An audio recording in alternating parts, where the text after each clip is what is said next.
However, I think in the case of Cuba, there's now this like how to put it, like one of the things that has struck me like especially that's been like especially disarming in seeing like the race to Cuba is that like they've abandoned any sense of pretext.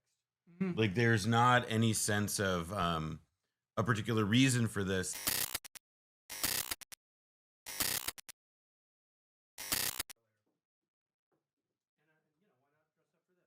Okay. Not God dressed damn. up for this. Where are you going like?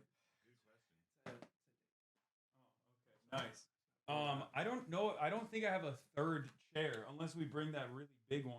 I can. I won't even stay that long. I can kind of. Okay. Do All right. this. I was looking to. Hold on. Let me. Brandon and Noah's in the building. Everybody. We got the Blowback Boys in the building.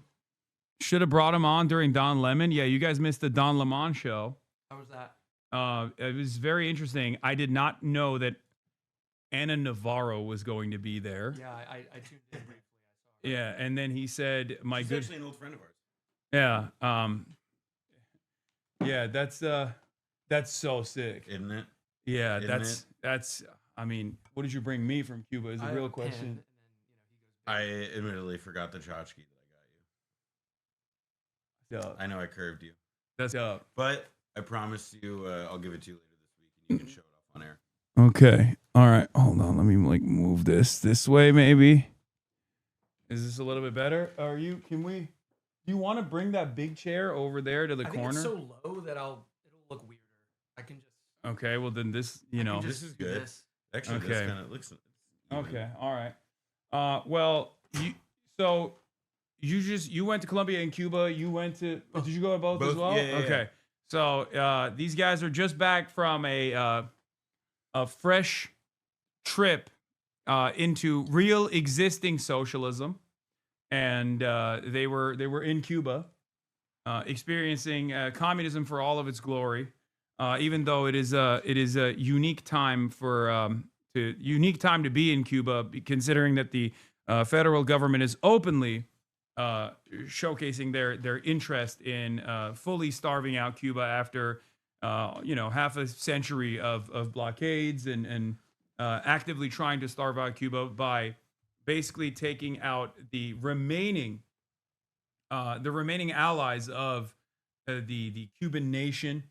First with Venezuela, cutting off oil from Venezuela to Cuba, and then also forcing Claudia Sheinbaum's hand to also stop sending oil to Cuba. And I believe at this point they got like 20 days left on the island. And it's a pretty devastating situation. But I wanted to hear from you guys with respect to like your feelings like going to Cuba and whatnot. I mean, there's no putting lipstick on it. The situation is very sad. It's very dire, and it is the thing that makes it most dire at this moment is the combination of the cumulative effect of many years of crisis, of many years of economic crisis induced by the American sanctions and sort of a cascading effect from the beginning of Trump 1 during the first wave of sanctions that Biden did not really do much, if anything at all, to undo. And then it's this more recent crisis, which has been induced by, as you were saying, like the pressure that the United States and Trump in particular have put on other governments to just choke the Cubans, to just choke the life out of the island as much as possible. They've been doing this gradually with Venezuela, and Cuba had spent in recent years shifting to Mexico as its primary source of oil. Cuba is able to get some oil for itself, but the oil has a very high sulfur content. There's not a ton of it. It's very thick oil. Refining it's difficult. The fact that the oil is the quality that it is part of what helps damage and keep obsolete the Cuban grid. And now with no Mexican oil, yeah, I mean, like they're preparing.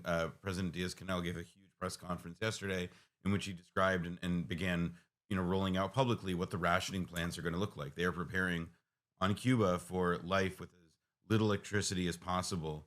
And it's, I mean, I'm not really sure there's much modern precedent for something like it, without like a kinetic war going on at the same time. It's really quite shocking and appalling.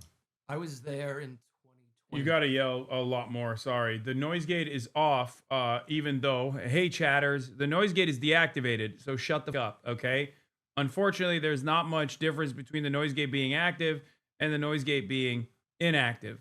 Okay. So calm down. So you gotta yell more. Sorry. I was there in 2022, and while that was not a great time either, the Trump turbo sanctions had already taken effect. Biden had not gotten rid of them. I cannot remember seeing the number of homeless people or people begging that we saw this time around. That was very new. That was new to people who had also been before. I don't recall any blackouts, honestly. I'm sure there might have been blackouts back then, but they were, if they happened, they were fairly irregular compared to now, where every day we had a blackout. Some were scheduled, some were unscheduled. They could last for up to 16 hours. And I would say we had power probably less than we did have power, less often, maybe about the same. So it is just in the couple of years or few years since I had been there. And we were speaking with other people who had been to the island many times over the years. It's different, and it's probably worse than the special period at this point. Yeah, and the only other thing I would add to that, like the whole portrait that we've given, is that there's not like a sense of disorder in the streets beyond, again, like there's trash pickups that aren't happening, and this kind of public, this visible poverty. Society is functioning there, and people are terrified. People are really scared for their futures. I mean, these are very, very dark days, and the Trump administration is doing. I mean, part of what makes it so dark is that it's one of like 50 million things competing for world attention right now, and on top of being one of 50 million things competing for world attention right now, small countries tend not to rate, and you already have to break through so much of the ignorance and prejudice on the part of not just everyday Americans, but like our political elite, which still labors under many, many delusions about the character of Cuban society, the character of the Cuban government. And we're now in this really like awful position where the Trump administration is doing, almost a pincer thing. They're doing the Mexico thing. They're intensifying sanctions, essentially threatening massive retaliatory tariffs for anybody. They're implicitly directed to Mexico, but anybody who sells oil to the Cubans. They're pressuring Caribbean islands. There was an announcement today, I forget the country, but they're pressuring them not to take Cuban doctors and not to send their own people to Cuba for medical training. And they're also beginning major reconnaissance flights off the coast. They're not entering Cuban airspace from what we've seen, but they are going to Cuba. They're spying on it. And, the Cubans are preparing not just for this economic calamity we've been describing, but they're also prepared for an invasion. Right? Exactly. I mean, Yeah. This is as dark and scary as any moment as has existed there in 60 years, and that was back when like there was a live dispute involved, that took place there. It's a very, very intense and insane situation. It's a dire set of circumstances that is completely in the hands of the American government. It's just rank naked American imperialism, American cruelty. But the question I've had in these last couple of days especially is will it take a Samud style flotilla operation to try and to break through the American embargo and to try and offer aid to Cuba in a similar vein to Gaza? I know that there's it's illegal in the hands of Israel to do such a thing, to bring aid to Gaza, but I feel like there's more of an opportunity to do that in Cuba, given Cuba's proximity and given America's direct involvement. If America tries to Gazify Cuba in a similar capacity, I feel like there's more organizational, there's more of an opportunity to organize around this issue, given the direct violence that we are subjecting the Cuban population to, and potentially break through that blockade. What do you think about that? I mean, look, the United States government is already using aid channels that were created up in the last few years since the Obama initiated thaw to bring in like $6 million of aid, since cents per person, really, Yeah. in Cuba, but it's like a mild amount, and they're already trying to sow the division and say, "Oh, listen, we're sending aid through these channels, through the Catholic charities or whomever we've designated as appropriate conduits there," and they're trying to again, de-sovereignize the fucking country already in like subtle ways more than they already have been. I so any amount of aid that people on their own, organizing through Well, it's not necessarily about the aid itself, just like with even the the Samud demonstration. flotilla. I mean, look, it's the one difference I will say with Gaza though is that like you can get on a flight and you can go to Havana now. You can't do so on a tourist visa. It's cost prohibitive, of course, but if people want to go to Cuba, they have the ability to go there and see it for themselves, even in these difficult times. The reason why I don't know if that's the appropriate measure in this circumstance, because you're already adding additional lift to the island that is like suffering by kind of being there, right? And that's why I was saying, like, what if you were just like, is there a world where you get a bunch of barrels of oil and try to bring it to the island, or is that too insane to come up with? I mean, we're talking, these are ideas beyond my pay grade. Yeah. I mean, I don't know. There is, because right now, the only two countries on the planet I think that could potentially use as an opportunity to stand against America's imperialist endeavors in Cuba, China, and they are either one, agnostic to American empire like China is, and more invested in trade maxing, or two, have their hands too tied up in Ukraine and their own personal, irredentist ambitions. So I don't think that that's going to happen anytime soon either. But like, is there something that can break through the American pressure that will recreate recreate the same like ascetic foundation of principled help towards the Cuban condition, like in the way that Mexico was doing, right? Like, is there anything that gives them more confidence to be able to engage with Cuba? I think at this moment, what everyone is hoping for is at least a return, a dialing back to where we were before our trip, even. I mean, the Mexico thing happened while we were there. Yeah. Mexico has been very helpful to Cuba, and up until recently, because I'm sure Mexico doesn't want the U.S. to invade its country under the pretext of cartels or whatever. Yeah, narco-terrorism, which hasn't been lodged as a complaint against Cuba. The only thing that's been lodged as a complaint in that fact sheet that they put out was Cuba harbors Hamas and Hezbollah, which no one understood when we. Well, they said that about Venezuela as well. Yeah, they love adding that in. I mean, it's awesome. Like we basically taught first the Nazis and then to Israel like all of the worst behaviors, and then now we're just like stealing their work somehow. I will say, just on it's a group project. Yeah, it's a never ending cycle of like they take our notes and then they perfect it, and then we turn back and we're like, well, maybe you went a little too far, and then we take their notes and then we perfect it ourselves. It's great. It's endless. That's the real imperial boomerang. Actually, it's not the violence that we subject others to, and then that very same violence coming back to the domestic territory. But this is the other imperial boomerang. They are probably. I mean, there's a lot of speculation right now about will there be a Cuba deal with Trump, and the American government says that they're talking to the Cubans. The Cubans, who would be very eager to have that conversation, deny that that's been happening.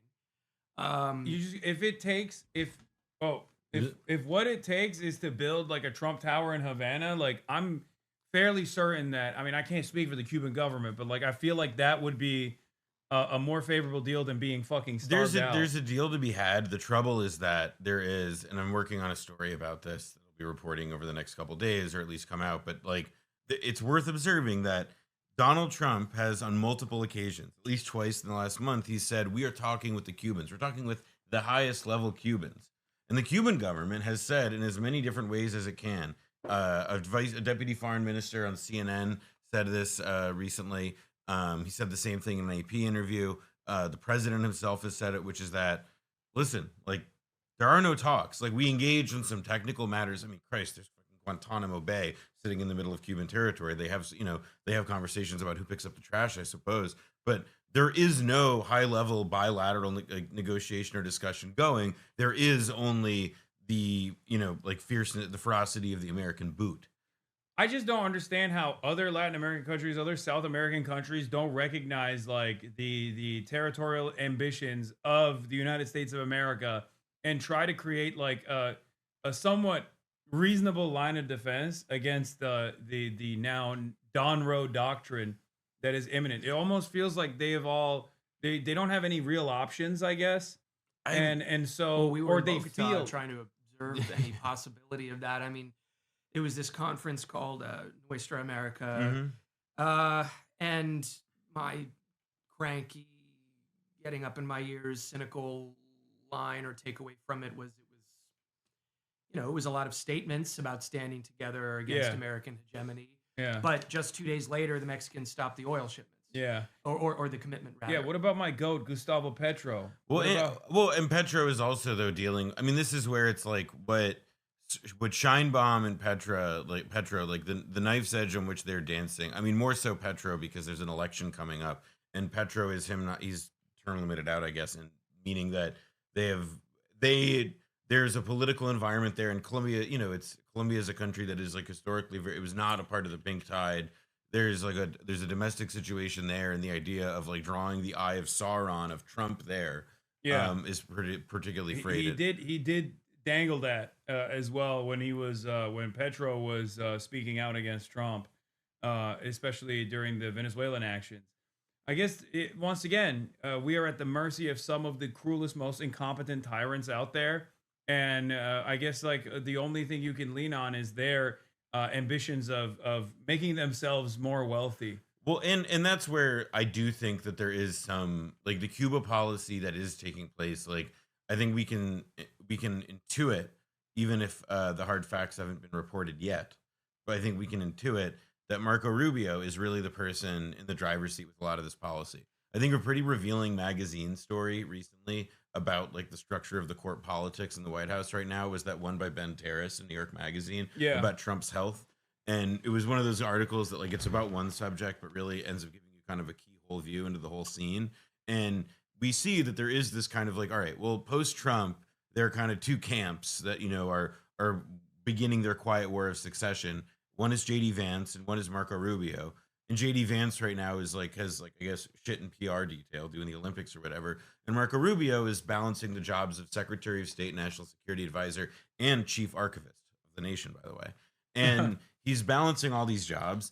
And what it is giving him, I think, in effect, is an enormous amount of latitude to press the diplomatic, to the extent you can call it that, side of it as much as he wants. And I don't think that Trump is probably getting the straight talk on like, oh, when he says, like, for example, when he says, oh, we're talking to the Cubans, to me, it's possible to the point of even likely that Trump does earnestly believe that people in his administration are putting out feelers to the Cubans. They're trying to be like, can we make a deal, Mr. You gotta deal. You got to get Jared Kushner out there ASAP. I mean, whoever, like just somebody who's not clearly doing the Rubio line, which is then to kick back up Trump. Oh yeah, sure, boss, we're talking. When in reality, of course, what they're doing is squeezing and squeezing and squeezing because this is this is just the heightened continuation of all the policy of all the administrations before, which is if we squeeze these people enough, the thing will fall apart, and if it falls apart, then we can take over. It's why Biden did nothing to reverse the Trump policy first time round. Well, I'm sorry, until the very last moment when he took them off the state sponsor list. Yeah, the last fucking day of the administration when he did that, and then they got put right back on it as soon as Biden leaves the White House. And Rubio views this as his chance to make his mark on history in the way that he's always dreamed. Venezuela's interesting to him. The mere fact that he's ascended to Secretary of State, I'm sure he's riding high. But Cuba, for him to be responsible for the fall of the revolutionary socialist project of Cuba, would be the end all and the be all. Yeah.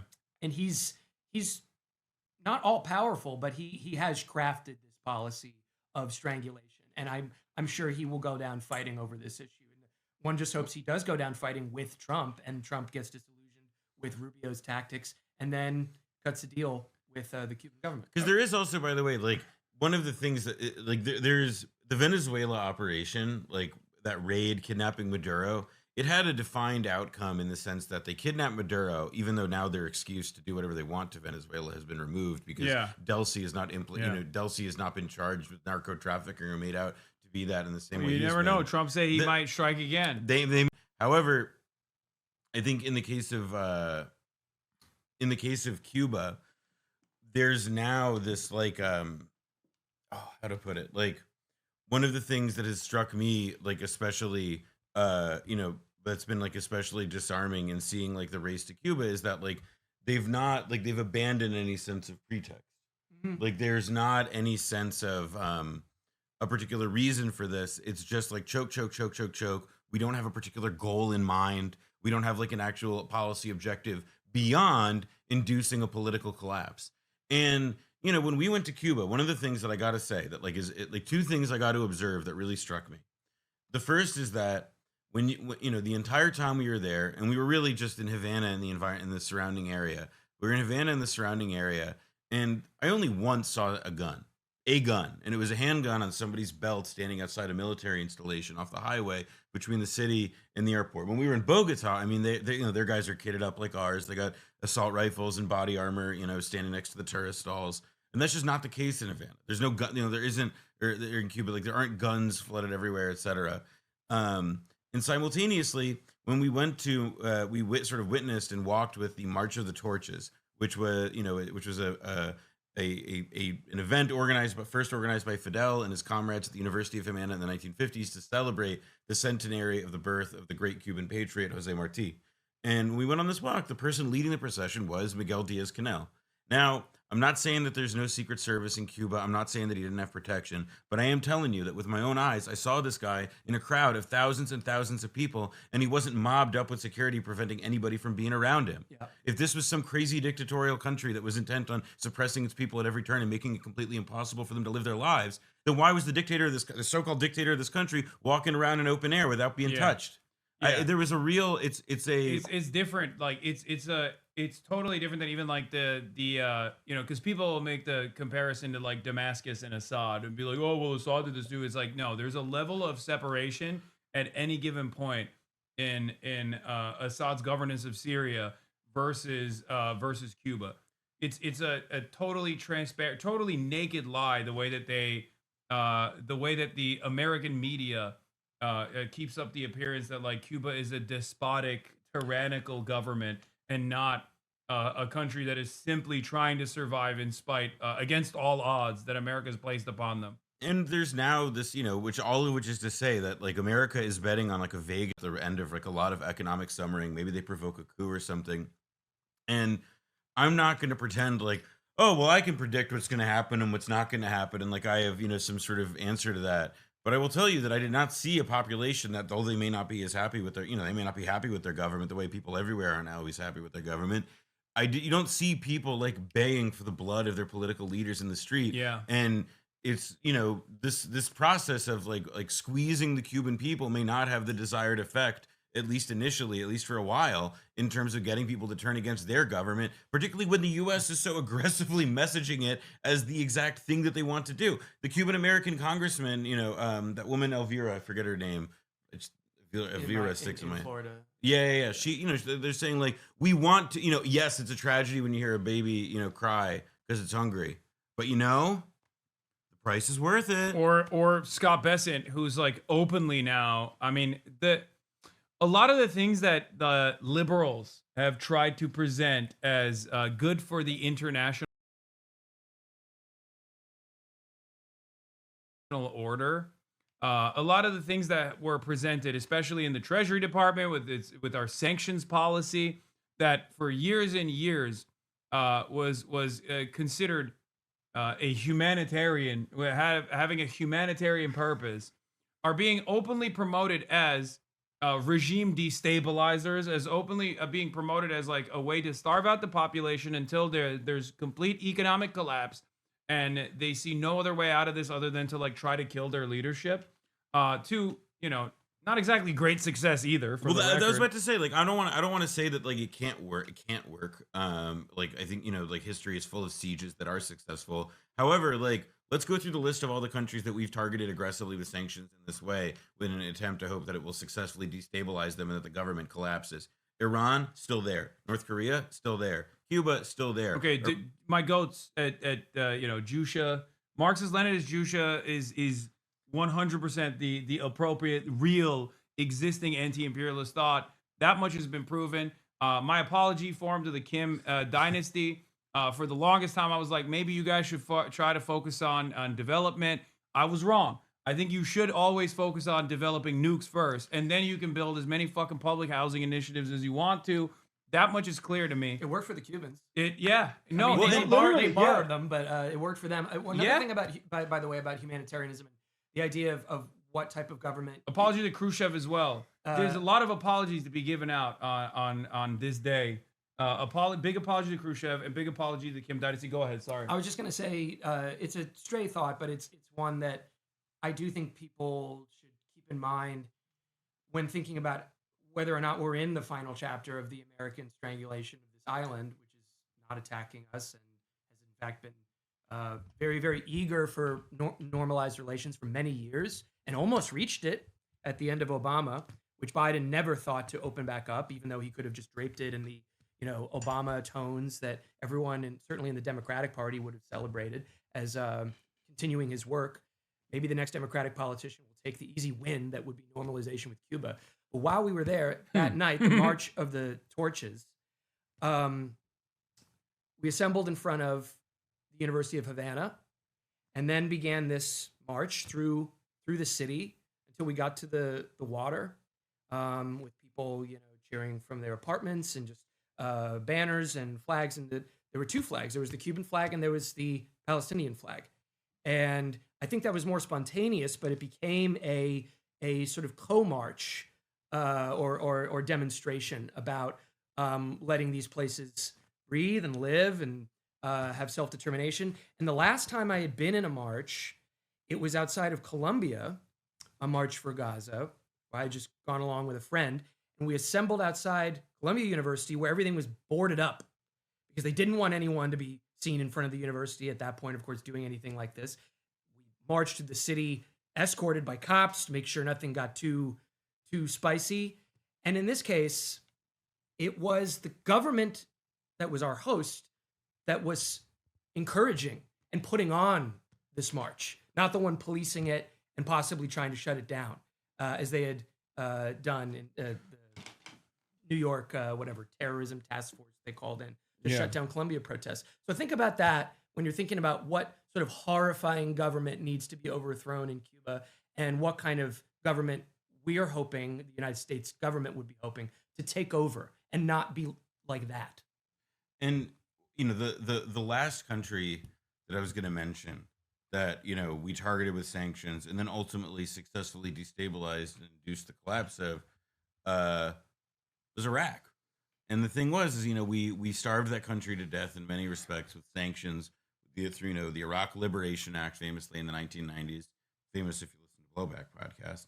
But the effect of that, right, was when we begin on these, when you set up a policy regime, when you set up an entire orientation, an entire edifice of policy that says you can't do business with this country, you can't do business with businesses that do business with this country, and then the sons and daughters of those people are forever marked as terrorists.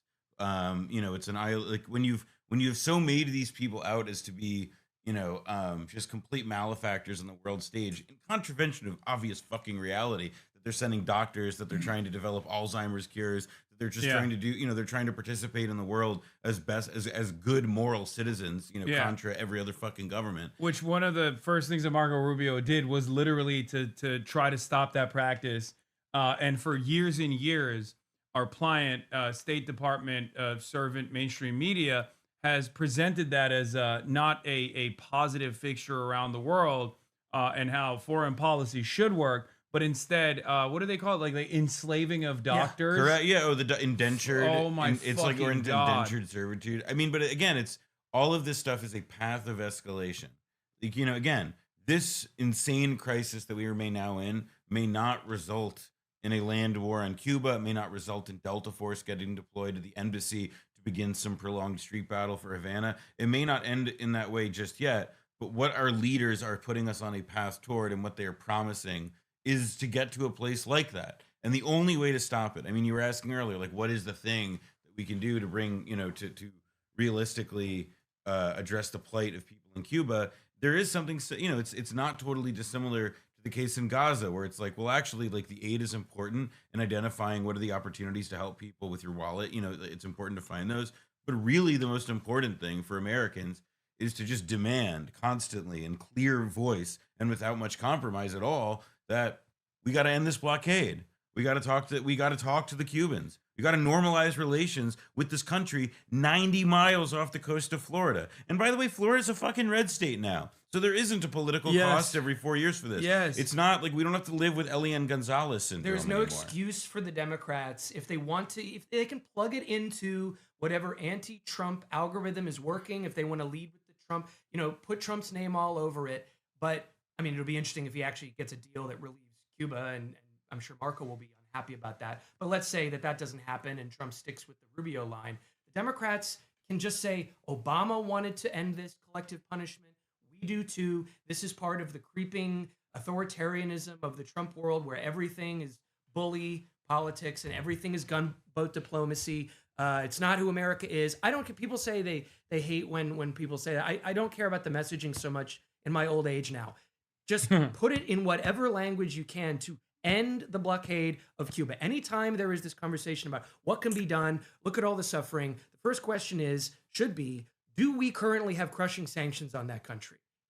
Which is usually the case. And it's never discussed. It wasn't discussed with Iran. The only time you get a mention from a person of notoriety, a person that like has proximity to power, is when the Republicans are flexing.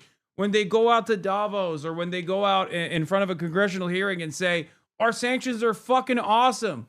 It has collapsed their economy and now it's leading to the destabilization of this government. Like, that's the only time you hear about it, and the mainstream media does not report on it either. It's fucking mind-boggling. For years and years, these guys have presented our position, like any sort of anti-imperialist position, as like, hating America and lying. That's not the function of sanctions. Meanwhile, in this current naked, vulgar, colonialist style imperialism that the American government is engaging in, they're openly talking about it as a positive, having like the positive outcome that they wanted to create, which is making the economy scream. Yeah. Well, and now we're in the phase though where I believe, and this is where things again, like, the political choices available to Americans may start to become clear here as it becomes about like, okay, they successfully, and Cubans already have had, millions of Cubans have left the island in recent years. Millions of Cubans have fled conditions of economic privation. And like the remittance economy of people, that has been set up to send money back to people on the island to support them and so forth. It's real. All that. You end up like lighting all of that on fire, things that are, like lifelines for the Cuban people as they are now, fine. And, Brendan is rightly pointed out that like, this is one of those contradictions that may be very tolerable to Republicans because they get to dine from both ends of it, so to speak. But it's that, okay, we destabilize Cuba and, we're now in this phase of deporting Cubans, by the way. Historically, we've never deported Cubans. Or we've never prioritized it because the yo voy a votar por Donald Trump guy is now fucking getting deported. And so it's like, all right, you fuck with an island 90 miles off their coast. Where do you think the people there who are fleeing are going to go? The young working age men or the people with children who decide that, what, I can't see a future here for any of us. We got to go. Whether it's getting in a raft or whether it's going to Panama and taking the jungle route, as it's known. I mean, this is where it's like the actual rational logic of this policy has never really made it's indefensible unless there is a base indifference to human rights. There's a base indifference to a complete rejection that any of these people have lives worth defending and protecting. Yeah, I mean that was a spectacular success with the Venezuelan policy too, though. Like basically collapsing all the economies of the neighboring nations, or like applying tremendous pressure to neighboring nations, as like we made the Venezuelan economy unsustainable, only to have a bunch of Venezuelans like escape and go to neighboring countries or even to the United States of America, offering them temporary protected status, only to use in the next cycle the very same people that we gave temporary protected status to, which Donald Trump extended on his way out, by the way, to regard them now as like vicious criminals with a whole cloth made up Trendaragua like narco terrorism charge that we applied to every single Venezuelan. So, you know, it has, I guess, in that regard, a very short-term focused, narrow-minded domestic electoral benefit, because you can then use the very same people that you invited into the country for political reasons as now political pawns once again discarded as enemies of the state that are presenting a real threat to the legacy Americans. I think the craziest thing I heard, or at least one of the ones recently, it shouldn't have been crazy. Like I should have like intuitively understood that this was the case, but was talking to our friend, somebody we interviewed in our show, Marta, season 2, and I was visiting with her in Havana. And, you know, most people who are, you know, most Cubans, on the island, not most, but many have ties, you know, with Cuban Americans. People live in Miami, live in Florida, and they're in touch with. And she was explaining how all of these new Cubans who have shown up in Florida and particularly in Texas in the last couple of years, how the people who are snitching on them to ICE are other Cubans who came from an earlier waves of immigration, including, you know, like, so of course, like the 50s and 60s waves of immigration, but also including Marielitos, you know, the people who, when they came over in the 1980s, were also not totally unjustly tarred as, you know, criminals and deviants and what have you. So it is like, to me, like there is no honor in this shit. There is no loyalty. Yeah. I mean, it's just like, I don't understand how you can ever identify with a movement that very clearly is branding people that look exactly like you, that sound exactly like you as the primary, like as the arch villains of American society. But I guess people got that same fucking hog brainworm that you see all around the world, you know? I mean, the DHS, when they released the names of the DHS guys who killed, oh yeah, Pretty, I was like, oh man, this is. That's about. I mean, I already know what the stats are about how many Latino people work for DHS. I know. Shouldn't be surprised. However, I think you guys are discounting what I've been saying now, which is that Donald Trump read Sakai, and he's doing JD Pon. He's doing real JD Pon, which is to take the dispossessed masses of the third world that are finally engaging in the justifiable and revolutionary act of permanent first world genocide, taking that violence directly to the suburbs to and slaughtering heritage and slaughtering legacy Americans, heritage Americans, in the most honorable way possible. That's what's going on. I think we need to get. They're gonna get to Red Army level Christian genocide. Hopefully. Yeah, you know, people have been saying like abolish ICE, and it just seems like actually we just gotta swap out the logos, like throw a red star on it, and explain like no. This is the real cultural revolution, and it's more effective. No more struggle sessions. Like aggressively like crossing out the lumpen part of the JD Pon there. By the way, we were there. We gave a talk, and you know got to do a Q&A.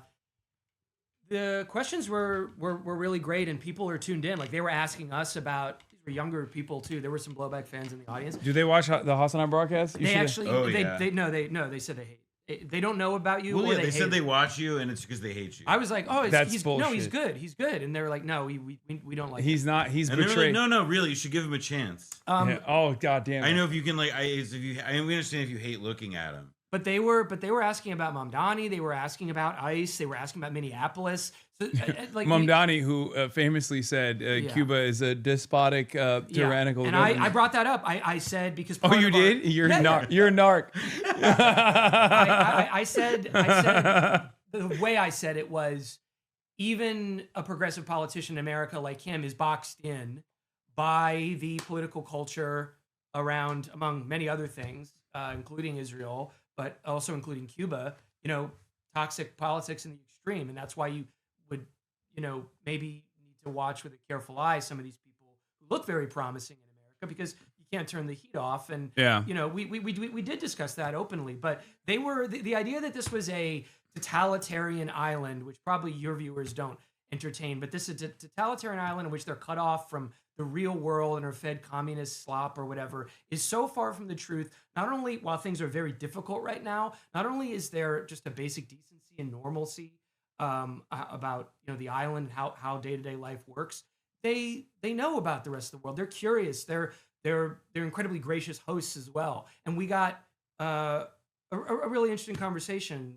with just people who attended the talk who knew about all this kind of stuff. Except for me, because they know that I'm a shepherd of the Democratic Party and that I participate in bourgeois elections. Yes.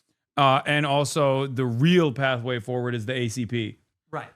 Well, they said the ACP is right about everything. So Yeah. it was nuanced. They're MAGA communists, I heard, in Cuba. I also, what was kind of interesting is also, I mean, and this wasn't just when we were in Cuba, but also in Colombia, like the extent to which, again, I mean, and it's worth observing. It's like worth sitting with, not in thinking that it's like, wow, we're the models that everyone looks up to. It's like, no, shut up. That's not what I'm about to say. It's that people see, like, they pay attention to American politics with like a lot of clarity. Like they see Mamdani and when they see him say something like when they see him cave or they see him compromise on something like that piece of rhetoric, it was very interesting to me to the extent to which, like, they're not happy about it. But Like, they kind of get it. They already implicitly, they're like, oh yeah, well you have That's how I felt. You have that whole Israel lobby. Like when you have people in like Latin America talk to you about the Israel lobby, and like and like again, they get it. Yeah, well, and like in measured tones too, like with like way less in like frankly way less anti-Semitic tones than you see in Anglo Twitter. Yeah, that's how I felt about I felt the exact same way with my conversation with Chinese people, where like the expectation is that they're like the average American that they speak to, especially because like many Chinese people go to the Western world and like go through the higher education there, especially like sons and daughters of like wealthier Chinese people. They know like there's an expectation that if you're American, if you're Western, you're gonna come at it with like a healthy dose of skepticism. So much so that when I would talk about like my opinions on Mao Zedong or Xi Jinping, they thought I was being sarcastic at first. Like they literally were like, "You're making fun of me for like having a more reasonable stance on."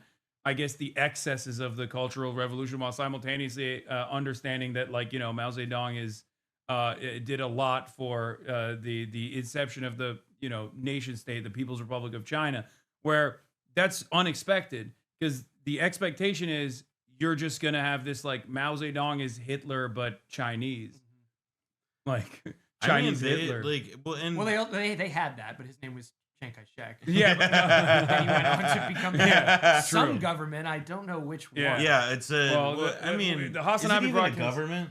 The HasanAbi broadcast does not recognize the secessionist movement. We have a one China policy here. I mean, also look, one of the things with Cuba that's also again unlike other parts of the globe is that like Thomas Jefferson said we should make Cuba a state. Like, let's do that. Like. The American lust for annexing is something that is, like I don't when I say and punishing Haiti. Like I feel like those are the two consistent positions in perpetuity for American foreign policy in the chauvinist term, our backyard. Exactly. Well, and this is where it's that and like and punishing Mexico, I think, are like really the holy trinity because it's about again like these are all. I mean, it's the legacy of like a white settler colonial state that recognizes none of the like indigenous nor like Spanish colonial descended institutions and political authorities that cropped up in Latin America in the 19th century, the Bolivarian revolutions and so forth. I mean, there's a real again like chauvinism is the polite word for it. Racism would be another accurate and more charged one. Yeah.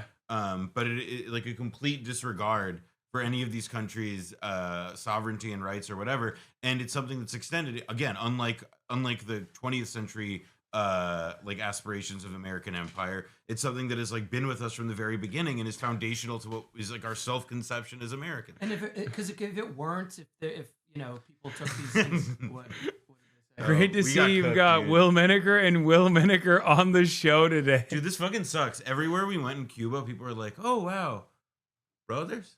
Oh, You could be brothers. Oh, It's I like- thought you were gonna say this sucks. Everywhere we went to No, Cuba, they were everybody like, says we fucking look Chapo alike now." Trap House? Chapo Trap House? Well, this is why I'm dressed up and he's in a jersey. So we Yeah. have to have an Oscar and Felix, not that Felix, an odd couple, increasingly odd couple style double act in order to be differentiated at Yeah, all. like next season, Brendan's gonna wear a tuxedo the whole time. Yeah, and while I'm we're gonna, recording. and I'll be in like a like barrel. Yeah, you have suspenders. You'll have some He'll be hoops. he'll be representing the real communist garb, which is what you're supposed to wear, a fucking barrel around your chest. Otherwise, you're fake. There's different schools of thought, but no, but the idea of also how easy, if it was really about republicanism and the idea of that kind of shared tradition of independence and self-determination that Americans believe the country has stood for. Bolivarian Revolution, Jose Marti and Cuba's revolution, which had really begun as a bigger tent and not just a Marxist-Leninist revolution top to bottom. These would have been very easy ideas were there an assumption of equal Universal principles. and yeah. universal principles between sovereign nations that could have been like, I mean, almost like comically compatible if it were about that.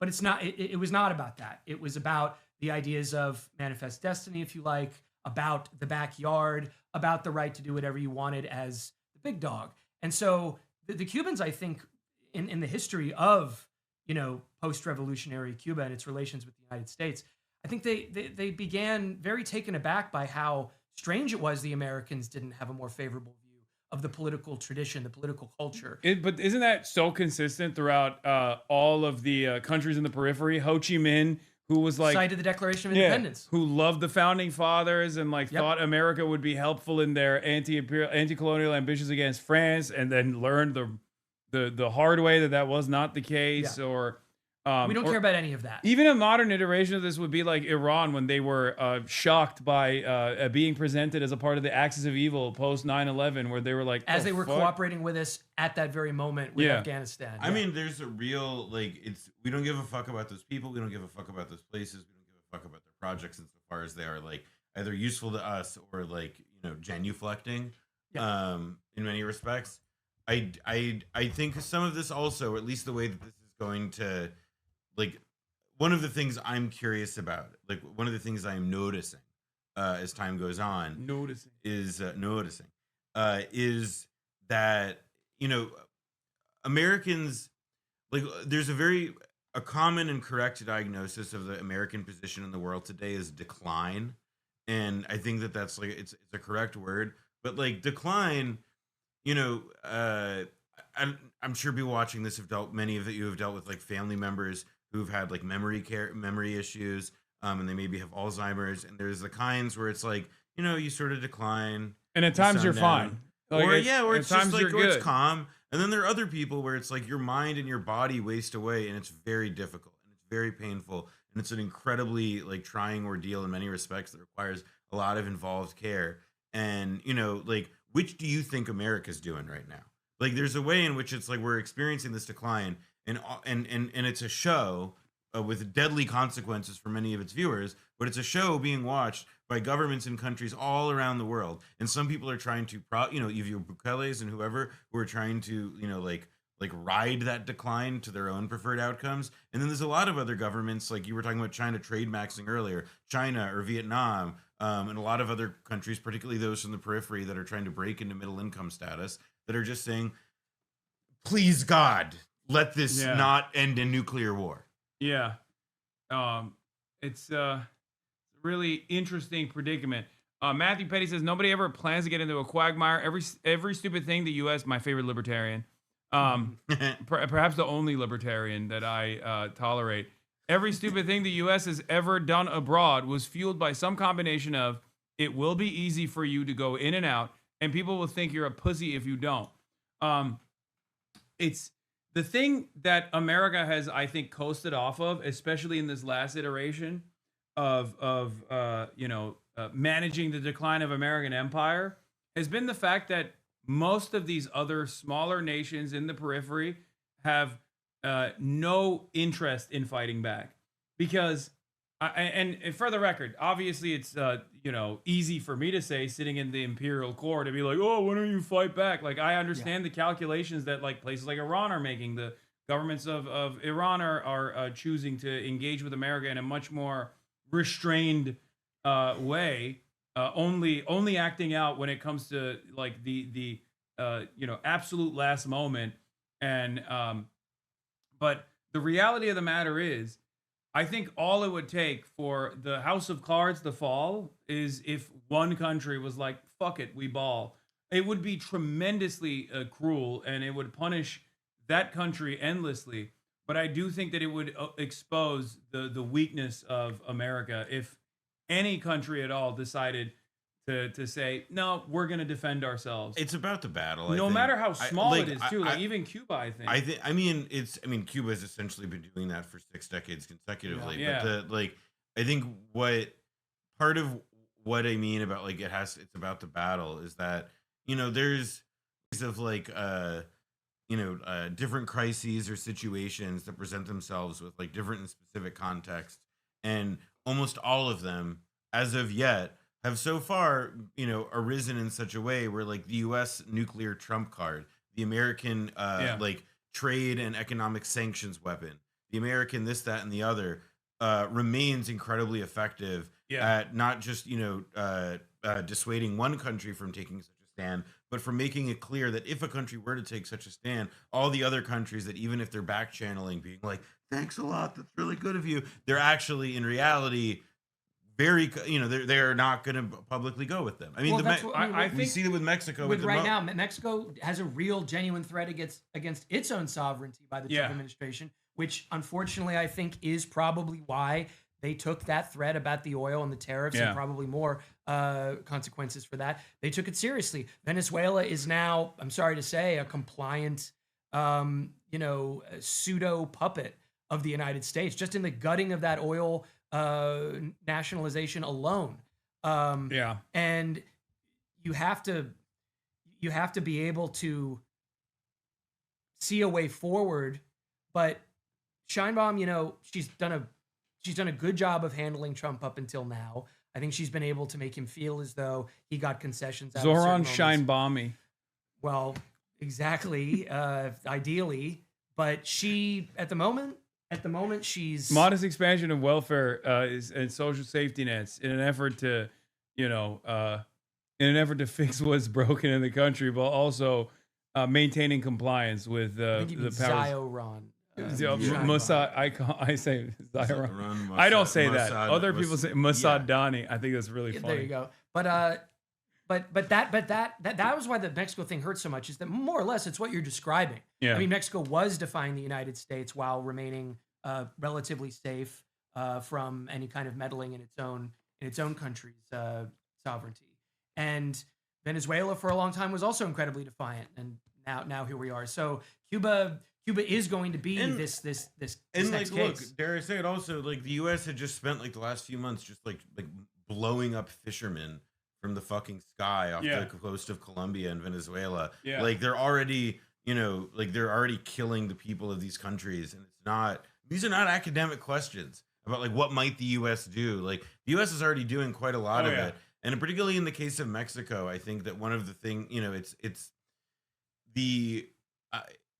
it's just so evident that like the Trump administration, especially, so like something that comes up on Blowback all the time is that we've in the shows we've made, no matter what situation you're looking at, in which theater of the world, which area of foreign policy, there come points in the determination of what America's doing there that have absolutely nothing to do with what goes on in that part of the world. It's entirely about like domestic political considerations.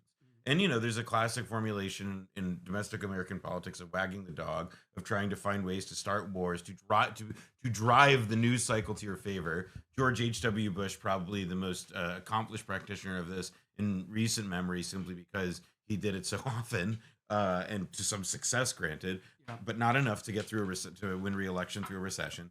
But like in the Trump administration, he's gone through hell in the last year on domestic policy in every respect. Nobody is happy with the economy. Nobody's happy with the ICE policy because the Nazis want him to go harder, and most of the country says, fuck off, do less. And now it's like, all right, where can he find a win? If I'm casting about, if I'm looking for where I can secure a fucking dub for my legacy, it's not going to be in the Kennedy Center. It's not going to be renaming Penn Station. It's not going to be any of that other insecure shit. It's going to be the stuff that like Marco Rubio is whispering in my ear about, saying, hey, what if you're the guy who killed Fidel Castro's Cuba? But because of the unimaginable weakness of the administration that does not have a popular mandate, and that's very obvious at this point, I feel like this would be a perfect opportunity for any like political operative to really exhaust the contradictions, to say, this is what he's fucking doing. All he cares about is like blowing up fishermen off the coastline of Venezuela, or trying to further starve this tiny island country. Hundreds of elected Democrats, and they love not saying anything. I know. It's like, it makes me so fucking mad that there is no like opposition to this, even from a like savvy political maneuvering that the Democrats could do to really drive home the argument that Donald Trump is feckless, he's tyrannical, he's lost his sauce, he doesn't have anything, he has no motion, no bitches whatsoever, and all he's doing is just like trying to dominate all these other countries in the periphery for no real discernible goal. But unfortunately, the Democrats are also on board with whatever the fucking Donroe Doctrine looks like. I think that because of where Biden left everything, politics around Cuba are still in this suspended animation of like post-Trump one, where he got rid of all the Obama stuff, but nothing new, no new Democratic or Democrat Party or progressive line on Cuba. That all they can really talk about Cuba like is, well, let's make sure we're following the rules. Let's make sure are the new round of sanctions, can we get a look at them in Congress before you pass them? I want to fucking die when I hear that shit. Of course, but they don't have a politics around Cuba dating after January 2017. I mean, look, it reminds me, remember how smug everybody was about Sarah Palin and I can see Alaska from my house and shit? Yeah. And it's she like, could see it from her house. And I would say, like, what the fuck? The thing that drives me crazy is how many self-identified progressives, how many self-identified people who are trying to, say that, like they care about living in a world that, Dangerous Donald has not been spoiled or whatever the fuck. Like, they can't be I mean, it's the cowardice, and that's what it is. And by the way, Obama, not to interrupt you, but Obama himself could be talking about this. I mean, I know he pops up every 4 years when he has a new documentary, but he himself, it was a very admirable policy. Was it Yes. Juche? No, but it was a pretty good move to thaw and to normalize relations with just cutting away a senseless and completely unreasonable Cold War conflict that never should have even existed. And he did it. Now, he did it with that classic Democrat style of, I'm on my way out the door, hope everything goes well, see you at the Emmys or whatever. But it was a good and constructive policy that Cuba and Cubans, the government, the people, if you do want to make delineations between the two excessively or not, they loved it. And they were ready for it. And then Trump just got in and he had a bunch of whatever. I mean, I don't really know. I still don't know exactly who was in his ear besides the Marco Rubios, but they killed it dead. The Obama people that are still in positions of power, they could be banging the drum about why we're doing this to Venezuela. That or Iran. Or Iran, the or Iranian. even with Iran. But they won't step up to defend their own accomplishments from that era, which we view as piecemeal and insufficient and whatever, but that they could at least use as a cudgel to say, remember Obama's times? Those were good, weren't they? Why don't we pass the torch? Yeah, Adam Jendelson loves humping Obama's legacy so much. Why doesn't he pick that one? Okay, I'm not gonna lie. It also is a sign of the times that 3 people who have never shied away from criticizing Obama are saying, like, come on, can we get back? Can we draw the clock back to Obama time? I mean, but it's important. I mean, from the position of Cuba. No, I know. But it's also an important point about like how much I think the Democratic, the Democratic voters and people who affiliate with being who when they have to go cast a ballot, they typically do it for Democrats. Like in this country, their attitude on Gaza is not like what Democratic electeds' attitude is. In foreign policy more generally, the class of person who's seems to be getting elected more and more over the past 8 years, 2017 on, are people who, whatever their private opinions about issues like Cuba or Palestine might be, are publicly way less willing to get on a fucking limb. I mean, Obama, again, like, I'm not saying that the fucking the John Kerry mediated talks between the Israelis and the Palestinians. Noah hated the apology tour. He told me he hated it. He was like, "Why is Obama apologizing for Hiroshima?" It was a complicated situation. I think in the Obama, you know, he tried to do like a bunch of like bullshit limp dick things, but the thing is that like in the very act of at least trying them, it was a directionally different thing from what even the Democratic Party like stalwarts have been advocating the last 8 years, which is essentially to do like, well, okay, how about we just do the Trump stuff, but like at a little softer volume. We fuck Maduro, we fuck Venezuela, we fuck Iran, we fuck Cuba. We do all that, except like we do it at 30 decibels instead of 90. Shout out Chris Murphy. We tried to do a soft coup on Venezuela, and Trump fucked it up. It is one of the sort of Brandon born realities that we're not rid of yet, which is that there was not a new politics developed in the Brandon years about things like this, about things like Cuba, about things like Iran. They just, like they did with everything, including overseeing the genocide of Palestinians, they just kind of said, what's that mean? People do nothing, win, right? Yeah, no, they thought they were doing that. Even Afghanistan, which I would say was like probably the most courageous thing that the Biden administration did, was a continuation of Trump's policies. Trump's negotiated retreat. And they fucked it up too. That's the amazing part. It's like the one thing, say what one will about the Obama nuclear deal stuff. Like it was like they successfully executed the policy. It just so happened that they got succeeded by like the person who came after them, similar with the Havana stuff. I mean, you know, the worst possible administration came after them instead of the Hillary Clinton administration. Not that like that would have been such a picnic,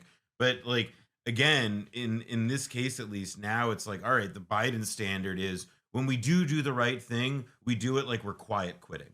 Like it's awful. Yeah. A complete continuation of the sanctions policies, a complete continuation of the sanctions, like no sanctions relief on Iran, not even like turning the clock back to Obama era in terms of foreign policy. No investment in that maneuver. Bro, you had the chance to reorient politics after the supposedly apocalyptic Trump term. At that point was just one that everyone thought was a nightmare we had all woken up from. You had the chance to reorient American politics for the next generation and say, we're closing that door. We're all grateful to be done with it. And we're getting back all the stuff we're getting back to. We're getting back to liberal international order. That's what we're getting back to.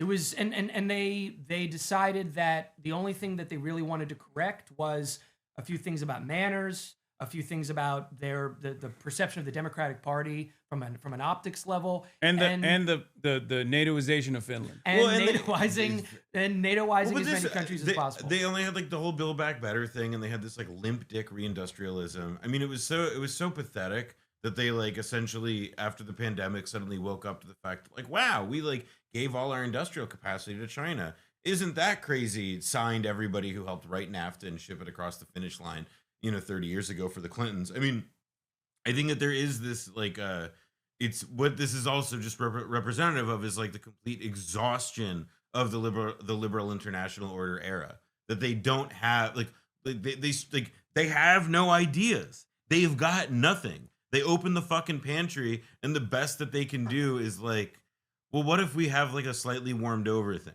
I'm just hearing now a 2028 Pete Buttigieg answer about Latin America or something playing in my head of just, well, look, I just think we obviously have to be clear that there's no room for any kind of let me depress dictatorship. But at the same time, we have to know that we live in a world, and that's a world where we're going to have relations with not only our friends but our enemies. They're gonna ask him if he'd sign off on a nuclear first strike on Cuba, and he's gonna say yes. It's not even gonna be Pete Buttigieg. It's gonna be, I mean, like, look, I hate to say it, but like, it's gonna be fucking AOC giving that spiel. She's going to Munich this week. She will. There's going to be like the aggressive effort to assimilate her into like the Atlanticist NATO establishment. They won't have to. It's gonna be, and that is again, it won't be that tough because it's so easy to not actually have to like militate against like the fucking like the firmly held dogmas of this bullshit. A Sorry, lot we're, of people- we're a lot- attacking friends of the show. No.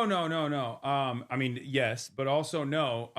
A lot of people yelled at me when I had Matt Duss on, but you know, maybe I have his ear. Who knows? And then I'm whispering sweet nothings about changing the trajectory of American foreign policy in Latin America. Probably not. I'm joking, but I don't even know if Matt Duss will be. I mean, I don't think like Wasn't there a conversation about Daniel Bessner doing my argument foreign policy for AOC? my argument is not even that like I like again it's not about Matt Duss or even like AOC that specifically. It's about like this is what is revealing itself to be like a generational project that's also a symptom of the decline, where it's going to be a long time, or there's some even more crazy things are going to happen in the world, and it's going to have to be more of a generational shift as people come to adopt the position that, you know what, the basic assumptions and alliances that we use to like structure our understanding of the world are not the same anymore. And the base position that we have to adopt is like, as the next inheritors of American power, if that's who we believe ourselves to be, is to think about, well, what does it mean to do that shit humbly?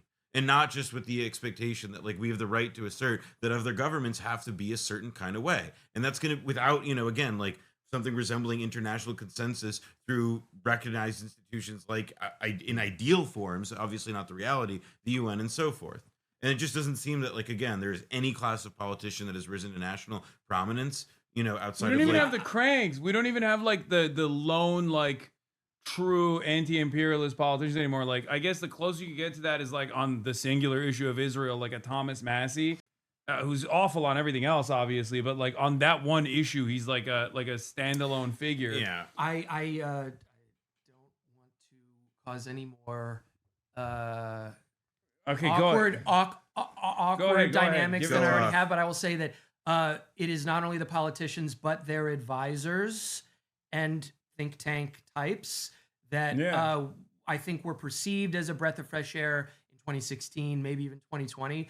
I don't think they grappled with the nature of where we are and what America. I don't disagree with you at all. Yeah, I was just joking about No. the Matt Duss I thing. know. I just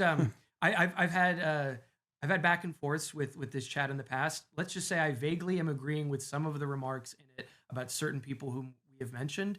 I do not think they have a sufficient vision for what people expect of a progressive or, you know, I don't know, just sensible, reasonable policy. Anything that includes NATO or preserving the alliances that we need to have in the world and come to the aid if someone is threatened. All that language is basically still unquestioned, even within the progressive or quote unquote 100%. dem socialist No, borders. I think it's not an accident that someone who has spent many years working within the DSA, who literally has its own caucus that's specifically designed around like ending the blockade around Cuba, will then turn around and say, you know, Maduro and the Cuban government are like tyrannical. Like, that's not an accident. That's you trying to play ball because you think that there's an you don't want to disrupt these forces at all because you consider foreign policy to be the untouchable third rail that is wrapped around endless military quagmires and like endless American imperial dominance. And what's really interesting about that is, ironically enough, the one third rail that Zoran Mamdani did touch was the reason why he's now the fucking mayor, straight up. Like, if there's one standalone moment that you can point to that everyone universally agrees was a holy shit moment, was when he said he's not going to fucking Israel. Now, of course, he did that in the most like, in the nicest, most like liberal adjacent way possible, where he was like, well, I'm going to be the mayor of New York, so I want to stay in New York. But like, everybody understood that it was such an unspeakable moment. Like, it was such a moment of like breaking away from the rest of the candidates that is quite literally the fucking reason why he's the mayor right now. And I think pragmatism and a presenting yourself as less ideological and more whatever kind of sewer socialist stuff. I think that's all fine. I just think it's very important not to confuse the idea of a pragmatic and humane or decent progressive line or new thinking with just repackaging this kind of 20th century liberal cliches about how America needs to govern the world at all times. Yeah. And just do it in a more in a way that's more conventional, or a way that shows greater respect for international institutions meant to choke Cuba, or discipline and punish liberation movements, or kill Palestinians in a drip rather than in a flood. Yeah. And I think that there has not actually been an arrival in the Democratic Party, the Bernie wing or whatever, of something that's beyond that. No, if anything, I think one of the things that like is going to reveal, again, it's why I try to think of, I'm going to describe this as like a generational project, is because like if there is anything that is like part of the price of admission to getting to participate in organized establishment elite politics at a municipal level, on a national level in this country, it is about like a certain kind of fealty that has to get paid toward like a lot of specific truths about how American power gets wielded in the world. And, you know, the moment that Bernie in 2016 most won my heart is when he got on stage and said, Henry Kissinger's no friend of mine. And I think that there is like a kind of, I'm not going to pretend like, oh, you could just make a whole presidential platform out of that and that that's something viable. I do think that. No, I do. I don't think it's the whole thing, but I'm just saying, No. I'm saying that it is Because to me inextricable from like what a successful one would look like. The reason why I bring up the Zoran moment of like, I'm not going to Israel, is because similar moments have happened that were very advantageous for Donald Trump. The moment where in 2016 or 2015, when he looked at the rest of the stage and said, I paid for all these guys. Like, I'm a billionaire. I paid for all these guys. Like, these guys all would beg to fucking have phone conversations with me because I was giving them money. That is a moment where everybody goes, holy shit, he fucking said the quiet part out loud. And I think there is an untapped avenue. And the reason why I go back to the Israel situation is because Israel is the perfect representation of this like untouchable construct that so perfectly captures American imperialism and like the fascist violence that we subject people in developing nations to. Like that never would have become a rallying cry for so many liberal Democrats, even, right? Because right now in the base of support in the Democratic Party, it's not even a question. 80% of the base of the Democratic Party want us to sever our relationship with Israel. Maybe to a different degree if you ask, like, I don't know, some boomer in the fucking suburbs, but like people don't fuck with Israel anymore, right? But that never would have happened if it wasn't for the consistent, resilient advocacy of the activist base that the Matty Iglesias types fucking despise. That never would have become a major point of contention that actually now wins you favors if you oppose Israeli influence in American politics. And we're seeing that happening right now, even with the special election that took place in New Jersey. Like, that would not have happened if it wasn't for a consistent push by people, like the people in this chat as well, who looked at the bravery of the Palestinians who were speaking out and who were showing in their last moments, in many instances, the violence they were being subjected to, and then channeling that frustration and showcasing that to as many people as possible, was the reason why in such a short period of time, and I do think this is objectively a short period of time over the course of 2 years, 80 fucking years of foreign policy is now in the toilet, so much so that it started being such a contradictory position that the American government had to react and like do this fake ceasefire bullshit, right? Where does that go? I don't know. But as far as like advocacy goes, I think bravery and leading by presenting a moral example on endless amounts of American military adventurism around the globe and speaking out against that could very well be a slant on its own that will allow you to cut through the fucking noise. I disagree only in a specific way, which is to say that like part of why that worked with Israel in the last couple of years is because Israel spent 2.5 years committing a genocide in plain sight. Yeah. Americans in a very real and explicit way, and this was a theme of the conversations we had there. I'm not saying that like I'm not trying to go down the path of like Treatler theory or any shit like that. I think though that like Americans have an astonishing ignorance, an astonishing ambivalence and ambivalence toward and insulation from what happens on the world stage. And so when I say that like, oh, like running against the military industrial complex, running against the conversion of plowshares into swords It's a great campaign platform, and it is something that, yeah, has 80% approval and so forth. But the reality is that like it is not part of what populates the consciousness of the American mind. And No, so I'm to me, saying the project it breaks you through. It shows it earnesty. differentiates exactly. It shows but, earnesty. But even saying fuck Israel is one of the best possible ways to present yourself as a earnest politician, even if you're not, even if you're fucking phony, even if you're doing it for cynical purpose. Like, there's a reason why people fucking love Tucker Carlson now, and they're like, oh my god, I can't believe he's woke, or whatever the fuck people say about Tucker Carlson. It's largely in part because he's trans. Yeah, he's woke, gay, and trans at the same time. But like, or Marjorie Taylor Greene, like, the reason is because it's a way to signify that you are not like the other politicians in an environment where, by and large, no matter how selfish Americans are, they see DC as a blob. They see DC as like this unit party affiliation where everyone is only invested in, I don't know, whatever the interests of the wealthy are. And there's in the base of support in either party, there is bipartisan consensus on that. They do recognize that most people look at DC and think, oh, you're just doing this for wealthy people. I'm sure, and you guys follow this stuff day to day more than me. I'm sure that I know that there's been progress over the last 3 years or so with regard to how tenable it is to support Israel as a democratic politician. Yeah.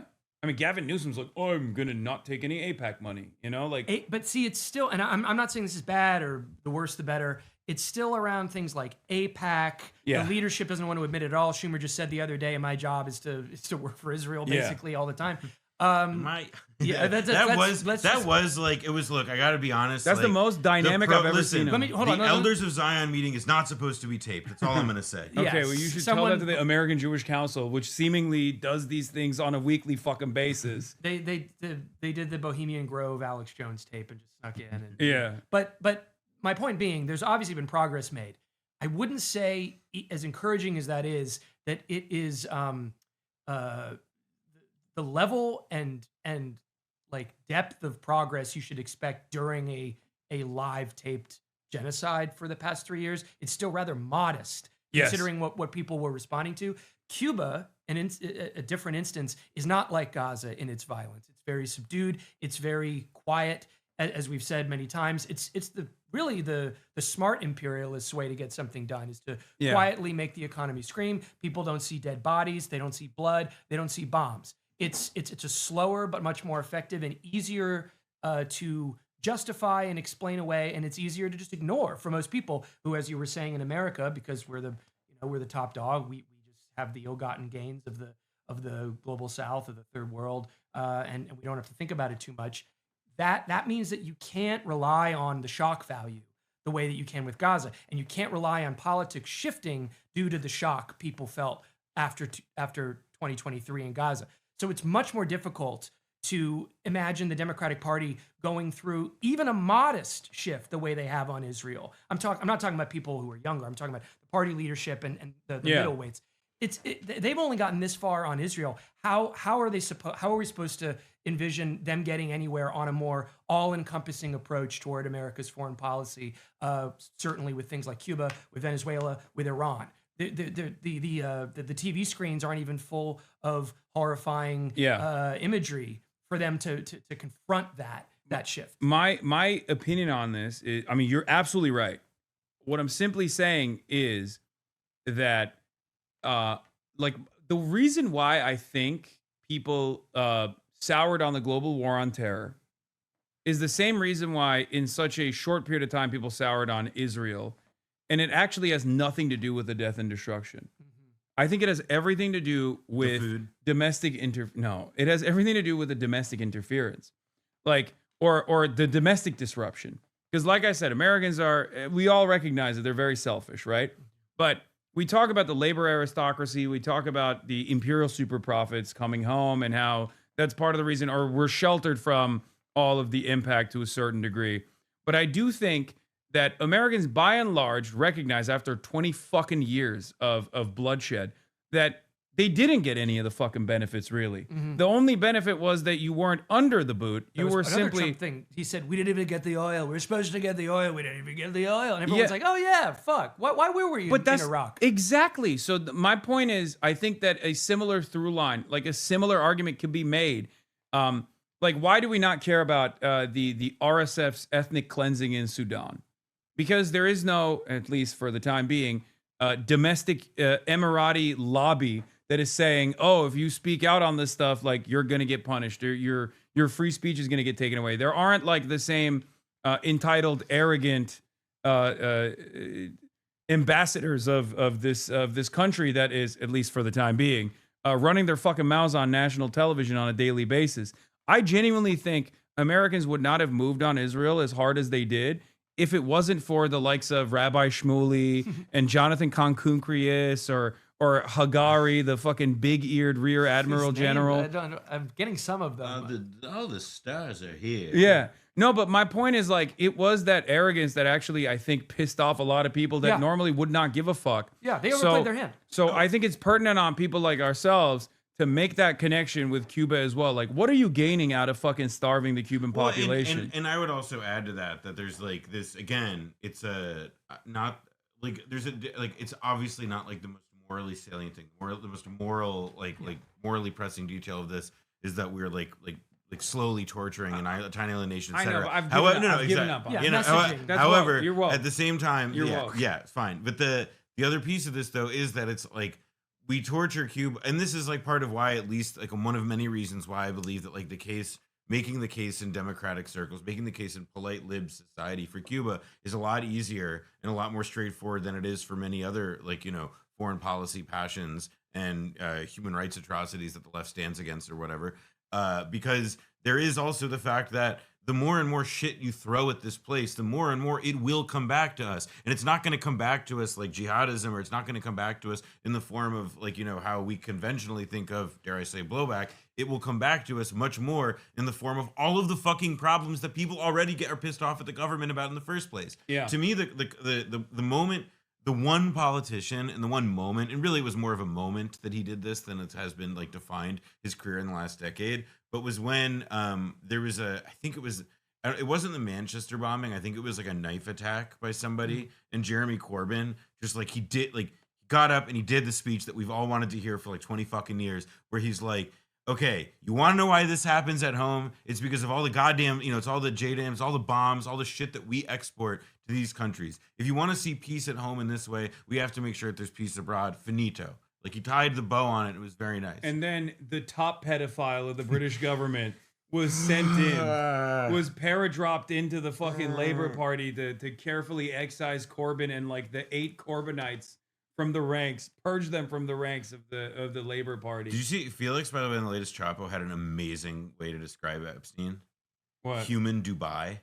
That's awesome. Isn't that incredible? That is great. It gets the whole thing. I was very impressed. Yeah, and the Cubans themselves, or at least people that we've spoken to, there was the anticipation in Trump 1, okay, Trump's a businessman, so this isn't ideological. It's just let's there's open markets here. Tourism.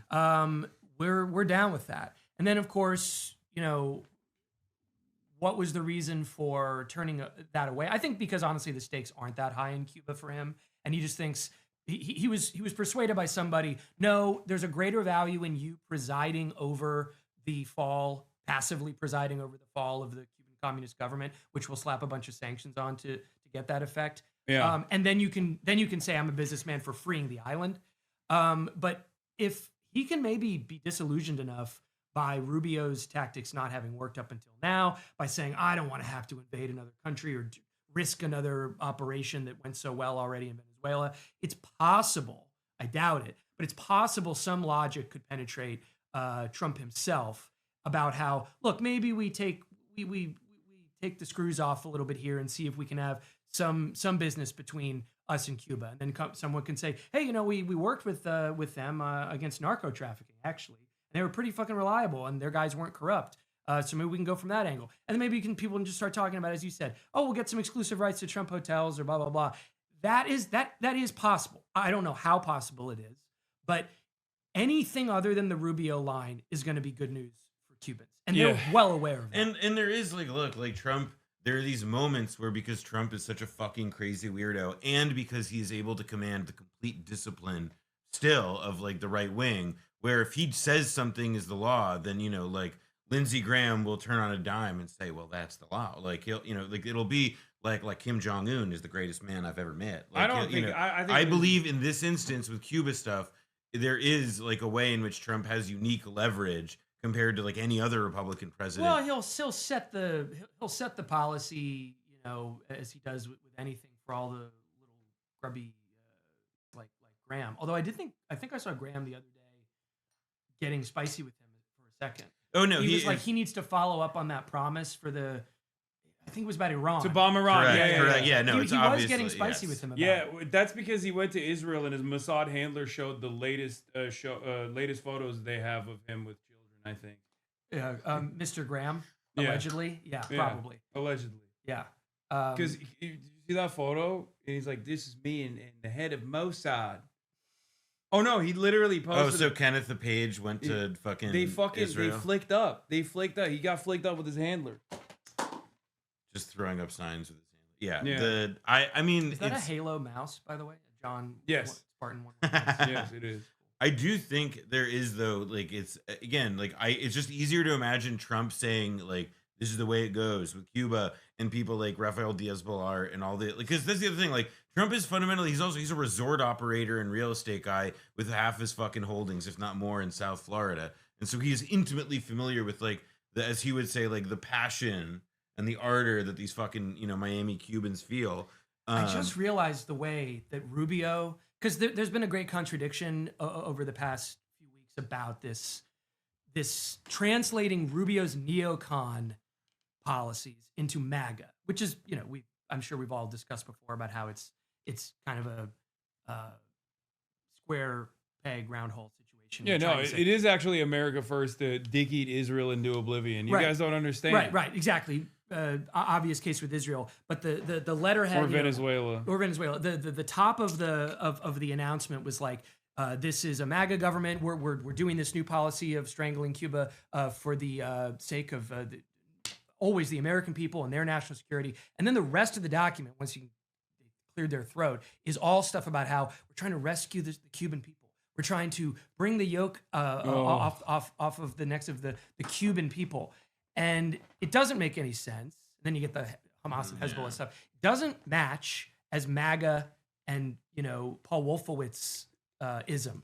But if Rubio wanted to sort of make the nation understand how that is, I just realized he could be like, you know, our nations are families. You know, we America are one family. But sometimes you have another family. It's still your family. You're part of several families. You have several families, and Cuba is another family that we Vance have. going, sometimes council of grandmas. Yeah, I mean, whatever. World but like count. Rubio could take some of his, let's say, personal life and apply it to the idea of how to effectively communicate the analogy of both serving American MAGA interests and being a freedom-spreading neocon for Cuba. Is you have multiple families. at Cuba's once. like the phone party that you want to go to Yeah. with a bunch of sexy Cuban twinks. I don't know where I'm going with this analogy. I just wanted to mention that. You're thinking of Marzo- Lindsey Graham's head again now. Well, Marco Rubio also did the phone party. He did. Well, I now remember I'm the thinking phone though of parties. like Lindsey Graham, like Blue and Old School. Like that's, which I guess haven't seen that one. in a really, while. well, it's not a phone party, but it's like lube wrestling. You're thinking of. I'm thinking of just Lindsey Graham in that situation, in sort of from all sides. Good.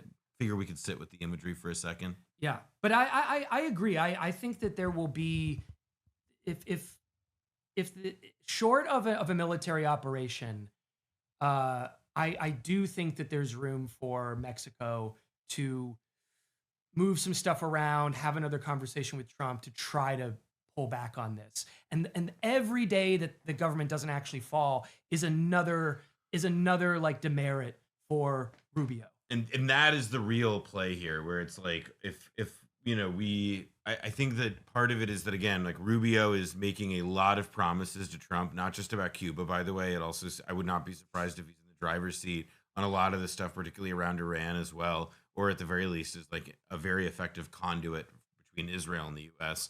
because Israel, it seems like, is in the driver's seat on the U.S. Iranian policy.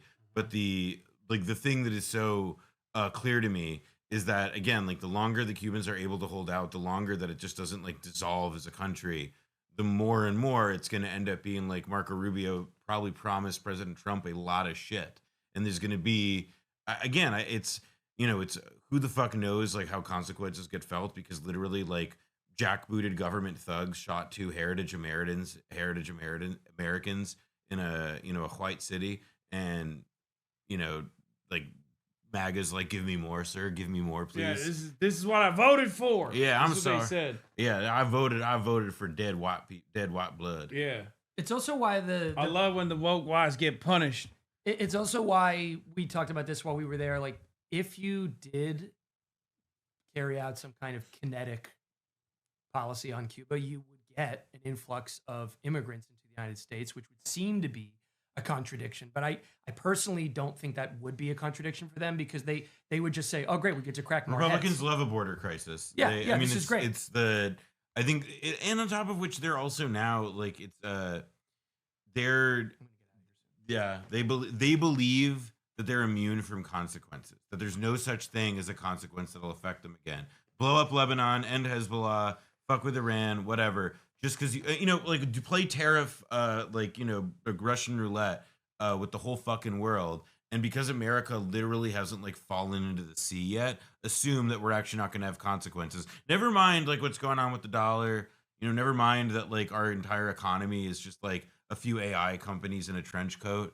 Like, just pay no attention to that. And so like the longer and longer that Republicans are able to like exist in this environment they've created where consequences to actions don't break through. I mean, it prolongs the peril, is how I'd put it. Yeah. I'm going to leave you two to it. But thank you for letting me hang out. Thank you for coming on. Bye, chat. Good luck on your endeavors. Yeah, good luck with the funeral. Yeah, you look very dapper. I hope no one brings up my involvement with how the person died. Yeah. Being directly responsible.